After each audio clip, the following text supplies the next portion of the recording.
Qed jikber is-sens ta' sfiduċja fl-istituzzjonijiet. Il-politiċi qed jitqiesu ħallelin jew inkompetenti.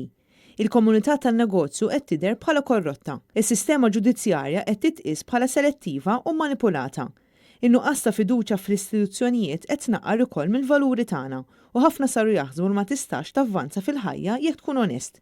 Hekk qalet l-Assoċjazzjoni ta' min iħaddem l-MEA meta ppreżentat proposti lill-Gvern dwar riformi parlamentari intiżi biex jerġgħu jġibu fil-pajjiż sens ta' normalità u biex ikun żgurat li pajjiżna ma jerġax isib ruħu f'sitwazzjonijiet simili għal dawk li għandna fil-preżent. L-MEA qed tipproponi Parlament iżgħar b'45 membru u b'massimu ta' 8 ministri. Il-membri ikunu mħallsa 55,000 euro fis-sena, is-segretarji parlamentari 65,000 euro u l-ministri 85,000 euro, filwaqt li l-Prim Ministru ikollu paga ta' 110,000 euro fis-sena. L-MEA saħqet li l-ebda membru parlamentari ma jkun jista' jokkupa pożizzjoni f'entitajiet governattivi jew ikollu xi interess f'kumpaniji fis-settur privat. Dwar Positions of Trust, l-Assoċjazzjoni qed tipproponi li ma jkunx hemm aktar minn 3 kargi ta' dan it-tip f'kull ministeru u li l-kuntratti tagħhom ikunu pubbliċi.